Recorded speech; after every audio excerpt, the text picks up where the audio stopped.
Hey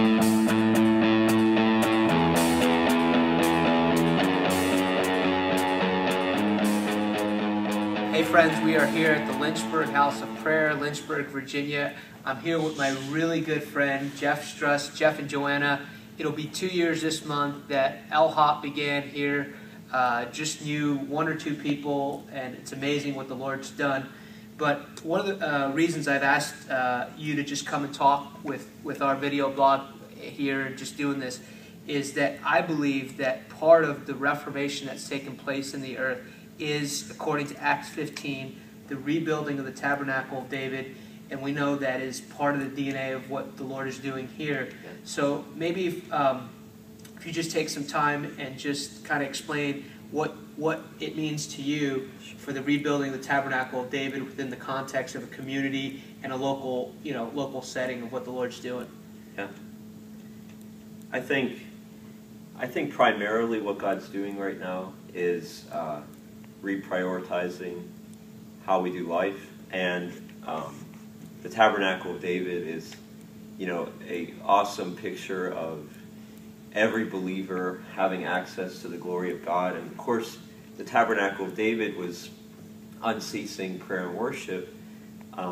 So it's God's recalibrating, I think, our lives and our communities on what it means to host God's presence. One of the things that I've been meditating on was something that I think it was Bill Johnson spoke about, which is just simply that, when you looked at Israel in the Old Testament, they didn't encamp around a preacher or a leader.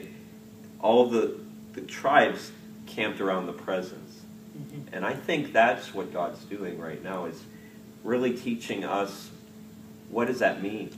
Because we don't get rid of preaching, and we don't get rid of community, we don't get rid of the evangelism, all these really good things, but we do these things with the calibration of being around the presence of God. Now, one of the things that we've been talking about, and actually what you spoke yesterday or Wednesday night when you were preaching here, we talked about what's the tabernacle of David mean for the church.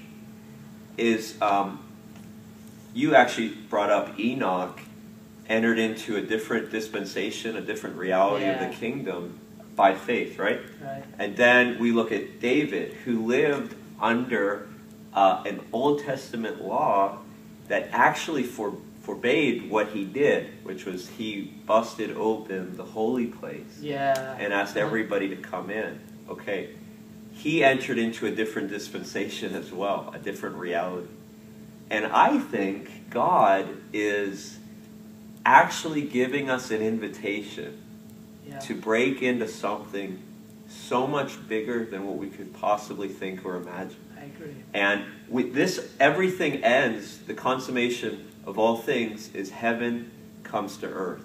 Yeah. And so, in heaven, day and night, prayer and worship is going on. Unceasing worship and adoration before the throne. And then out of that place, everything is perfect. Everything's shalom. Everything is justice and righteousness and peace. I think God is looking to establish actually pockets of His glory that are like bridging dispensations and actually allowing us by faith to enter into realities that aren't even for this time. So greater levels of justice, peace, righteousness, and shalom established because we're by faith, we're making the first thing and camping around that presence. So as we if I'm hearing you correctly, which I'm really think I'm tracking with, is that as we pursue the Lord, loving Him with all our heart, all our soul, all our mind, individually and corporately, we begin to see into a day that God intends.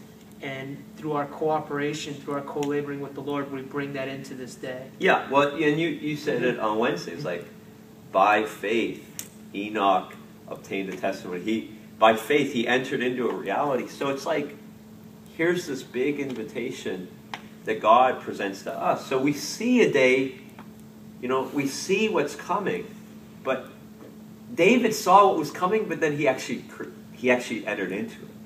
So that's a giant mystery. He entered into it by faith and in the place of establishing day and night prayer and worship. So I just want to dream about what's possible. And if we, by faith, say, well, we know this is coming, a greater event. This all ends with God ruling the nations. Yeah. And it's all going to end with day and night prayer and worship. Yeah. So how much can we have right now?